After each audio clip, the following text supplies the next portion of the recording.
Welcome to another salmon analysis video, or SAV. Which body part do you apply the cream on? All over the body? Apply salve liberally whenever you need TCAP content. I recommend only 3 areas, plus some other areas as needed.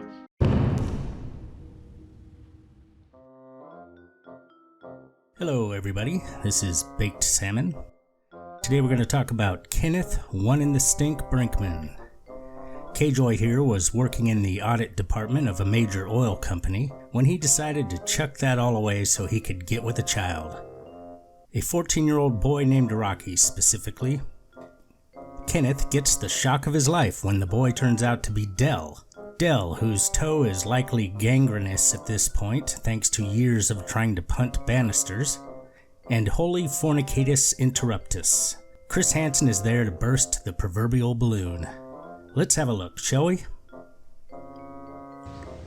Kenneth wears his jeans like a Midwest retired school marm, hiked up 6 inches above the crack of his flat ass. He's walking a little bit slow, showing the slightest bit of hesitation. Last chance to turn back, Kenny. But he forges on. That's a very casual and friendly knock. Bump, bump, bump, bump, bump. You know, you could probably convict him on that alone. Your Honor, that knock was far too casual. He clearly has experience doing this sort of thing. Sustained. Come on in, man. I just whacked my toe on the banister. Oh my gosh, I just whacked the crap out of myself. You what? Kenny, like others we've seen, shows little sympathy for Dell's pitiful destroyed toe. Why is it always laughed off? You what? I hit my toe on the banister. Oh, I gotta go get a Band-Aid. Now I'm bleeding, and I'm gonna get shot if I bleed on the rug. Oh, no. Hold on, hang out at the bar for a second. I'll be right back down, all right? Okay. Cool. Well, it's nice of Kenneth to remove his shoes. The last thing you want to do before scarring a child is track in dirt on the carpet. Manners. Hey, Ken. Yeah. I really appreciate you coming out here, man. Okay, cool. I was having such a crappy night. That exchange is likely a reference to the perverted justice brand of Entrapment. I bet Kenneth had expressed reservations to the Decoy, who then played on K-Dog's sympathies.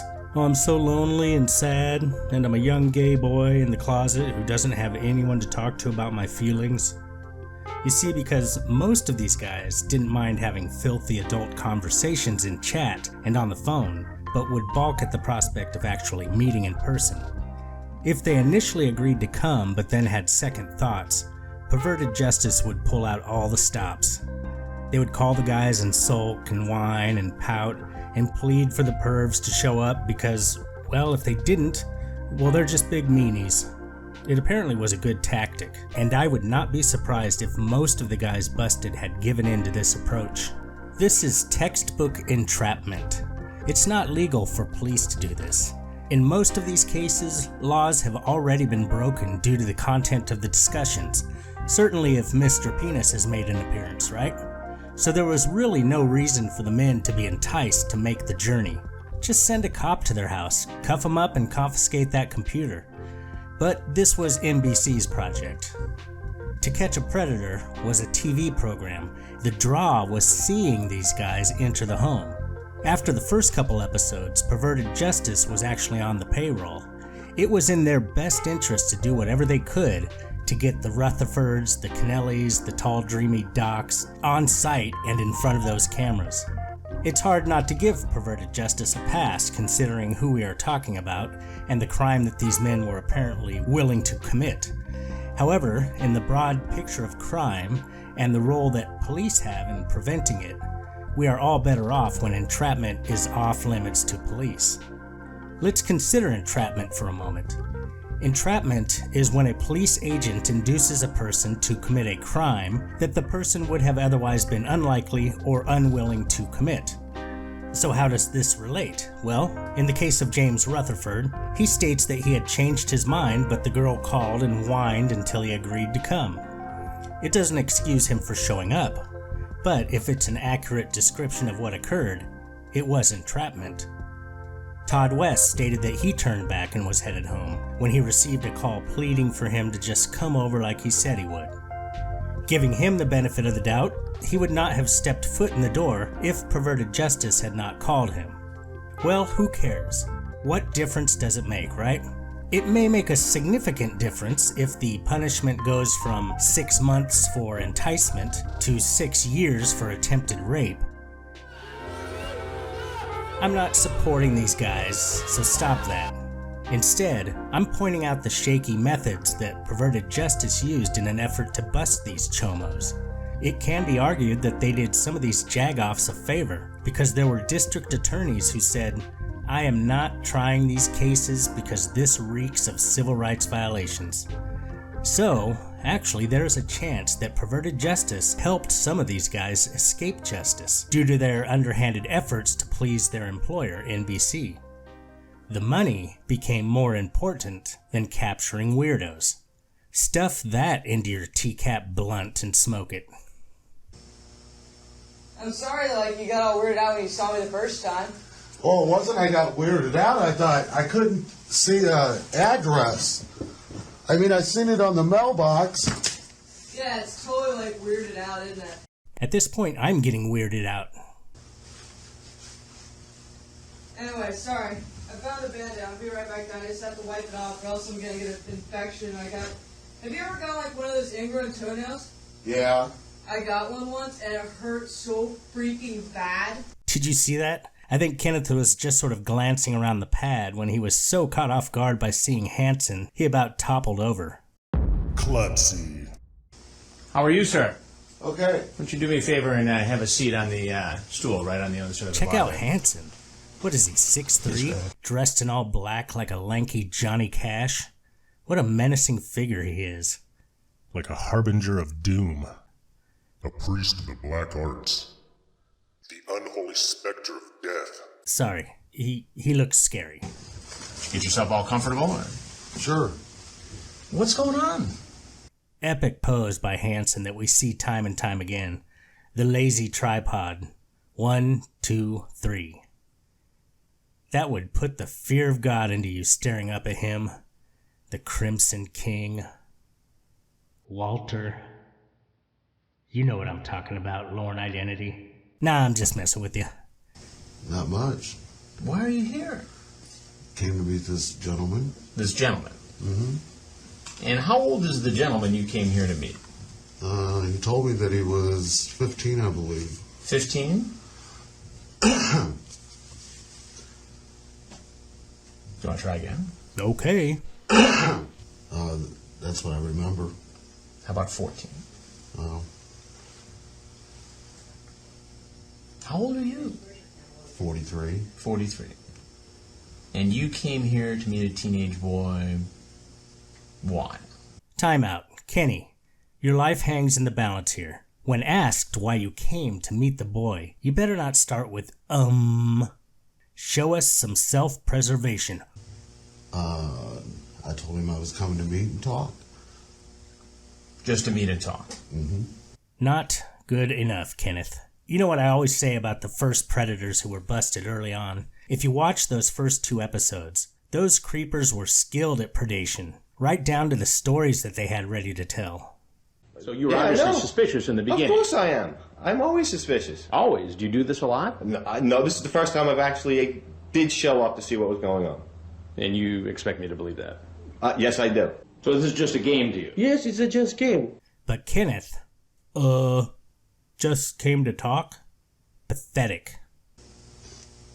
And what was your plan once you got here? Meet and talk. Just that? Yeah. And you thought that was appropriate for you as a grown man of 43 years old to come here to meet a teenage boy who was home alone?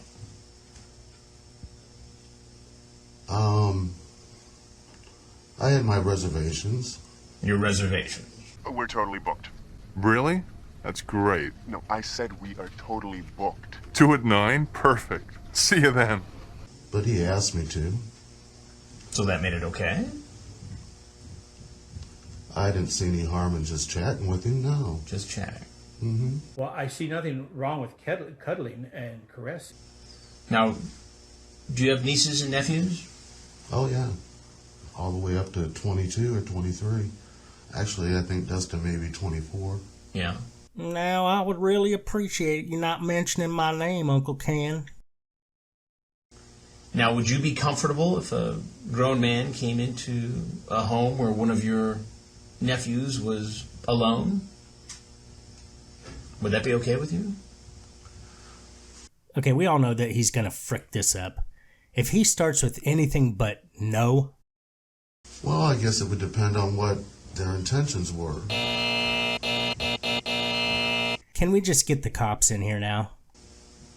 See, now you're telling me your intentions were one thing, but based upon the internet conversation you had with the boy. My boy ain't much, but he's all I got. Your intentions seem like something very different. I think the last conversation that I had with Rocky was that I was coming to meet and chat. He led some other, or I don't want to say he led, but he kind of gave that it may be more, and I said no. You know, I says, well, I'm coming to talk and chat, to meet you and chat. Do you do this often? As far as with younger kids? Yeah. This is not something you should be pondering, KB. I would say that, I thought he was 15, but I would say that... Well, 15, 14, I mean, what's the difference? Well, I agree. He says right here, hello, hi, 14 male, 14 years old, yeah, oh my, what are you doing in here? How are you? I like talking to other gay people, doing well, thanks. So he says it's 14 right there. That may have been later in the week or something like that, I don't know. The 19th of March, 11:35 p.m. I mean, that's the chat log, so 14. Well, he knew I was very concerned about chatting with him and even meeting up with him. But despite your concern, you showed up anyway. Well, I think because of the way that he was telling me that his parents were gone to Vegas and he was alone and stuff like that. So you were just coming over here to babysit him? To keep an eye on him? No, I didn't think that he needed a babysitter. You know? What did you think he did need? I didn't think that he needed anything, really. I mean, he even asked me to buy him beer, and I says, no way. There is no way I'm buying my rape victim beer. That is just wrong. You say, I just love playing and blanking a man's blank. I just love blanking a man's blank. I thought about this sentence, and sexually speaking, of course, there's loads of spicy combinations you can come up with. Sucking, stroking, tonguing, probing, you get the gist. But I noticed, no matter what you put in there, you're gonna sound like a freak. I just love walking a man's dog. What? Get away from my dog, you weirdo. Get your own dog. No, you know what? Stay away from dogs altogether. I just love buying a man's house. What are you, obsessed with the guy? You love the act of buying his house? Split, stalker, before I call the cops. I just love driving a man's car. Get out of that dude's car. Why do you love it so damn much? And put some pants on, for God's sake. Even something that you would normally support wholeheartedly, like saving someone's life. You put it in this form. I just love saving a man's life. What? How is it that you have so much experience with saving people's lives that you have been able to form that specific opinion? I'm getting the cops over here. I'm willing to bet that every one of those men's lives were first jeopardized by the same wacko that loved saving them. But Salmon, what about a doctor or paramedics? They can't enjoy saving a man's life? No, no they can't. The urge to keep saving lives, just to feel that joy again, whatever altruistic feelings that they had to start with, would become twisted over time. They would soon be wishing for critically injured victims to save. In essence, wishing ill will on the innocent, so no. But I digress. Well, those were the conversations that he was having with me also. These are your words? Yeah, we had some of that chat. Oh, some of that chat. Oh, some of that chat. Some of that chat.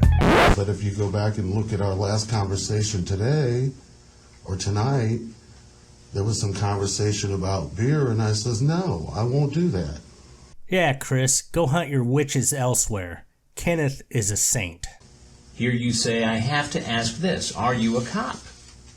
Why did you ask if he was a cop? I can answer that. Hi, BakedSalmon, long-time listener, first-time caller. The reason Kenneth asked that is what we in the biz call the Jeff Stacy delusion disorder. It's when someone has been so disconnected from reality that they somehow bought into the moronic notion that a cop would have to reveal themselves upon request. It goes back to what was said about entrapment. Those afflicted with JSDD have been in close contact with imbeciles whose opinion they curiously respect. Jeff Stacy, for example, with his druggy friends. Then you say, oh, you're not a cop, are you? Why did you ask if she was a cop? Because I had people who were drug friends, and they say that if you ask that they have to tell you. You have people who are what? I used to have friends that were druggies, and that's what they said. Druggies. They told Jeff the false belief, and Jeff bought it. He tried it out and learned that he was misinformed. I'll take your response off the air. Because of the age? I mean, I haven't done a thing with him, and I mean, look at what I'm doing. I'm sitting here talking with you over it, you know? So, I mean, that was my largest fear. I mean, to be honest with you, I don't hook up online. I got news for you, I meet Kenneth. people, but I don't hook up online. It sounds like you were trying to hook up tonight. No. Have you ever asked somebody to blank you off? So again, Hansen busts out with blank. Have you ever asked somebody to blank you off? Obviously, Kenneth doesn't need clarification. For one thing, he wrote the actual sentences. Regardless, they are so understandable in the context of the chat, he needs no explanation. But put a pin in that. You talk about... Oh, I won't deny that there was... You talk about penis size here. Yours and his. I don't recall him ever telling me his, but... I can read it to you. Well, I don't, you know, I mean, you chat with a lot of people in those chat rooms. You ask about his homosexuality. You say, well, you're a good-looking guy, but then you say, please delete that picture of me. Why did you want him to delete the picture of you that you had sent him? It's just a thing nowadays, you know. Felt cute, might delete later. Might ask you to delete later. I deleted his. I mean, I don't keep pictures on my internet. There's a new thing going around the internet that caught my eye. It's a meme called OK Boomer. You say, you better not be getting me into trouble. That's not good. It's not, because, you know, I mean, look what's happened here. Here is a valuable lesson that trust your instincts. I mean, how ridiculous is it that he's telling the kid to delete the photo? He's saying, you better not be getting me in trouble, and this was my biggest fear, was getting busted. You hear about the sixth sense, a gut feeling, your hair standing up on your neck, feeling like something isn't right. If BakedSalmon ever teaches you anything, let it be this: trust your friggin' instinct. You walk into your house and something doesn't feel right. You don't know what it is, but you convince yourself that you're just being foolish. You head off to bed because you have to work early in the morning. The next day you wake up dead, bludgeoned by the fireplace tongs that were missing from the holder when you got home the night before. You didn't think you saw anything out of the ordinary, but your brain saw it, and your natural self-preservation did its damnedest to get you out of there, but you couldn't be bothered. Now you have to go to work dead. Kenneth here was being bombarded with red flags and warning signs, but he couldn't be bothered. Evolution was chugging along millions of years, but when it reached Kenneth, it fell flat on its monkey ass. Sorry, Carl. Your work isn't appreciated by everyone, it seems. Even though I haven't done anything with the guy, I mean, look what's happened. So you have that dark hair. Do you have any body hair? Yeah. I mean, those are normal chat things on... It's normal chat things for the 14-year-old boy? You're underage, and then what if you got pissed at me sometime? I would go to jail. You say you're very cool and very safe. Did you bring condoms with you tonight? No. I didn't even bring my wallet. I walked out and left my wallet on the dresser. How was the ride over today? How was my ride over? Over here. No, genius. How was Chris's ride over? Tell us how you gauge Chris's overall experience driving from point A to point B this fine day. Oh, it's fine. How far did you travel tonight? I live in Kettering. Kettering. How far is that from where we're at here? I want to say 30 miles, 33 miles, something like that. I really don't know. I think it was, according to what the directions he gave me was 45 minutes. I'm sorry, 45 mile. 45 miles. Yeah. He said it was 45 miles, or he said his name was 45 miles? She said her name was 22. I mean, she said she was 22. She said her name was 22? No, she said she was 22. So you drove 45 miles just to, what, chat with this kid? Absolutely. The guy, you know, he told me that his parents were in Vegas, you know, and I mean, I even said in the email, hey, I'm coming to meet and to chat with you. You also say in your chat, so you have a nice blank. There it is. Remember I said put a pin in that? Kenneth has had no problems with blank usage up to now. But Chris lobs him an easy peasy one, and he's like, what's that now? Let's listen again. You also say in your chat, so you have a nice blank, slang word for penis. What's that now? What's that now? Okay, doofus. The great thing, however, is Kenneth has inadvertently set Hansen up to deliver one of the few curse words that we get to hear Chris utter. It is absolutely delicious. Get ready to travel back to 2nd grade with me, and let's all snicker childishly in a segment that I call, Ooh, I'm telling. Here we go. You also say in your chat, so you have a nice blank, slang word for penis. What's that now? So you have a nice cock, is what you say. Oh, Dr. Cusser. Yeah, I guess I did. I think he asked about mine, too. And you go into great detail about that. Do you see why it's hard for me to believe that you were just here to chat? There's that tripod. When you see that twice in one interview, you are already overstaying your welcome. Based upon this discussion. I know myself. I'm 43 years old. And I know myself what I would have done. Period. You ask him if he's horny, and then say, I wish you were not so far away.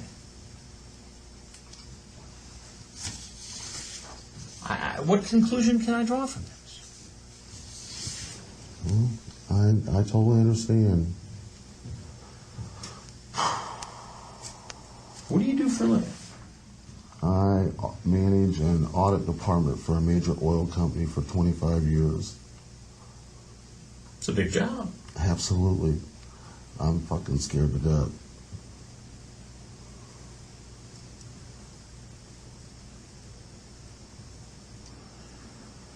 How do you defend this behavior? Well, I should have never came here. No matter what, you know, you always hear stories online about situations like this, and no matter how you feel about, I mean, it doesn't matter what they're saying to you, you know, you just have to say that the hell with it. Do you have an addiction to the internet? A compulsion? No, I wouldn't say that. I mean, I live on the computer at work, so but I mean, and I chat all the time with my mom. She's got cancer and is in South Bend. And that. Whoa! Slow down. You move too fast. Did you hear that? Back it up. And I chat all the time with my mom. She's got cancer. Are you thinking what I'm thinking?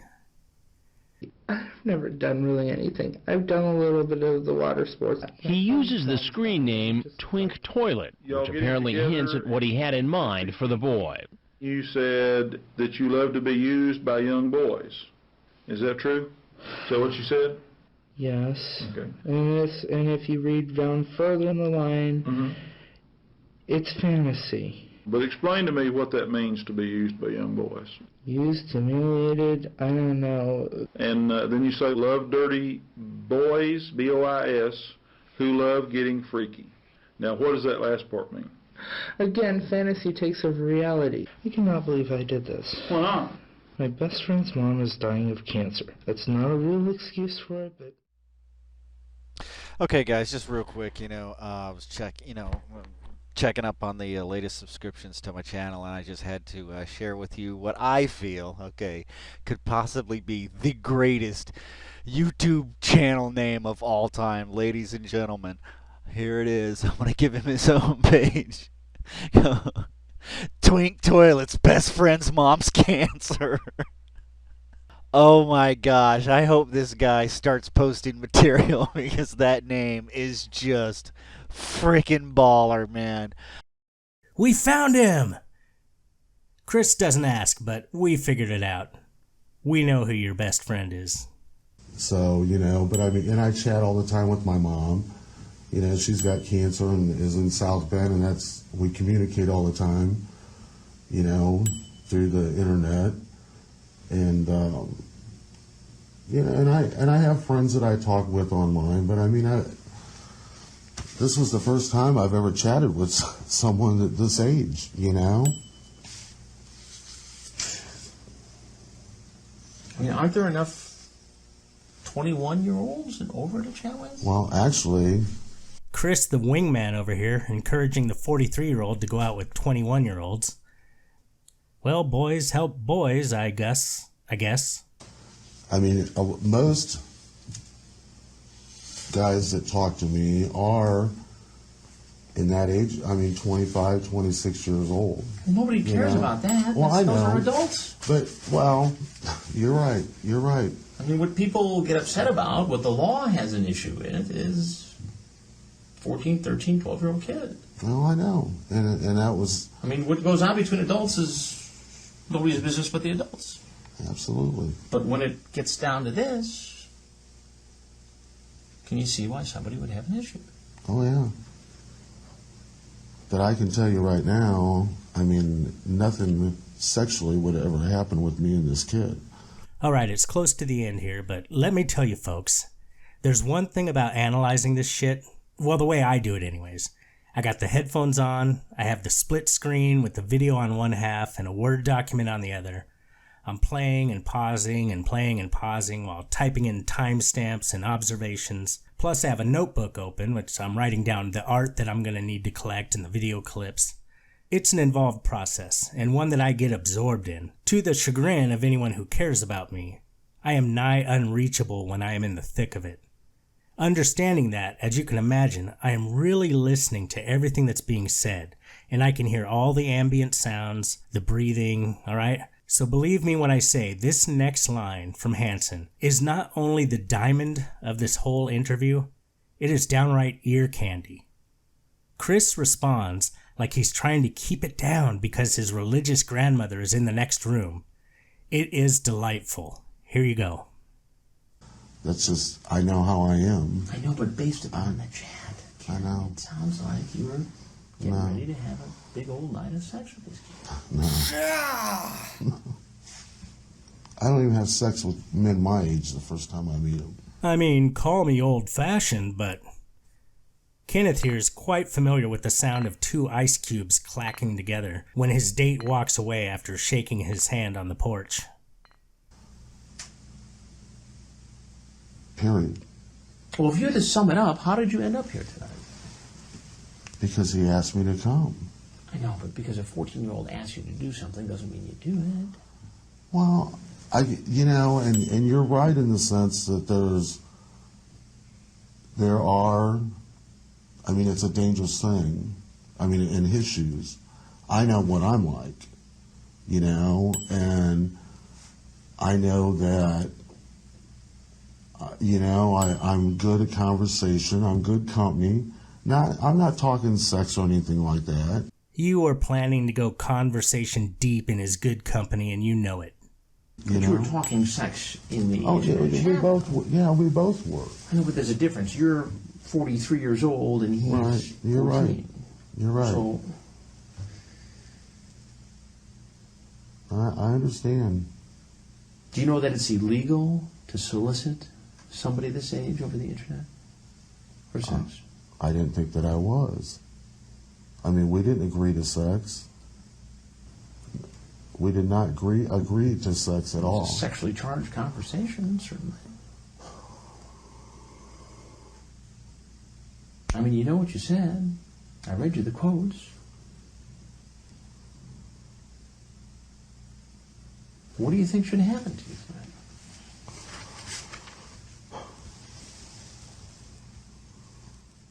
Well, right now I'm scared to death. I just want to go home. That is the cringe moment. As the viewer, he may very well not be seeing home for quite some time. I bet that's what Lauren was hoping to see when he peeked out from behind those clammy, shaky fingers. Let me see my trailer and let this all have been a drunken hallucination. You will not be going home anytime soon, Kenneth. Well, there's a couple things that you have to know. This is so rad. Old tall, dark, and gruesome Chris Hansen has to bend over so far to rest his arms on the bar. Look at that arch in his back. He's like a black flying buttress. Oh yeah, you weren't expecting architectural analogies, were you? Stick around. If you're not careful, you may learn something before it's done. So let's get ready, okay? Hey, hey, hey! Doesn't it look like if a pin rolled off the bar and onto the carpet on the other side, Chris could just lay across the bar and pick it up? Dude is lanky. One is that I'm Chris Hansen with Dateline NBC. We're doing a story about adults hooking up with teenagers on the internet.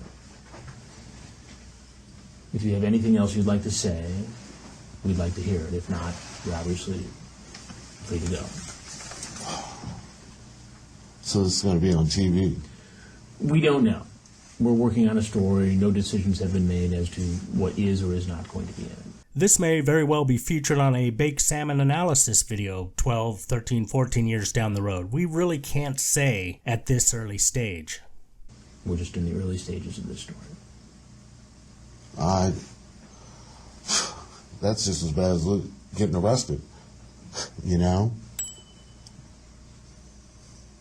I'm just being straight up with you. I don't know, and there's no way I can say at this point. I want to go. Absolutely. Free to go. And I've been taught a lesson. Big time. This is not the first time we've done a story like this. I don't know. Okay.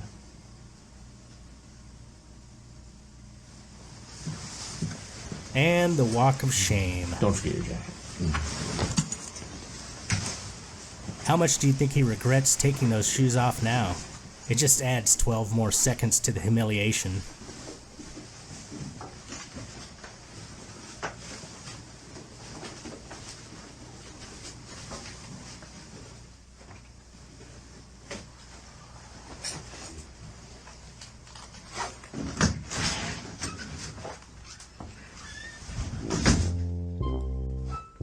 And that's Kenneth Brinkman for you. This salmon analysis is in the can. I made it, you played it, now let's get faded. Hands up!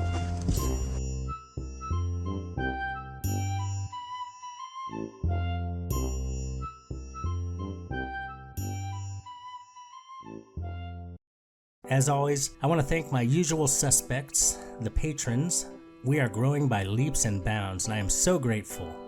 Muchos arigatos to Dummy Daddy, Kelp Pill, TechRec 71, Cat G, Wes Most, Michael's TCAP channel, M1A, Ramiro-san, TCAP Recipes, Graham, Aerodo, Dr. K, Amanda James, Tiffany Lockhart, Joey's TCAP channel, Michelle Simpson,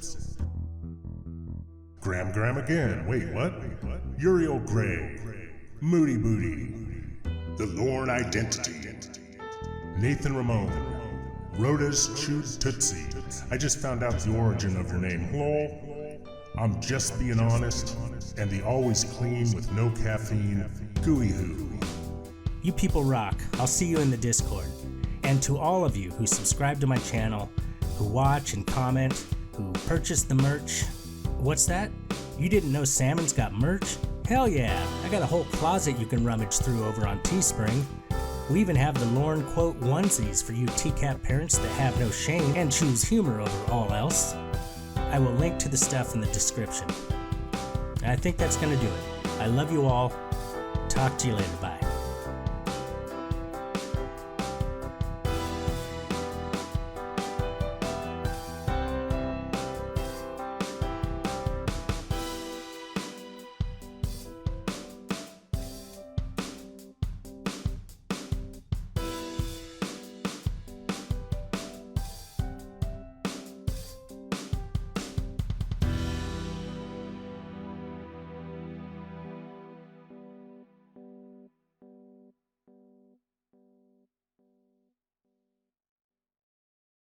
You know? Yeah.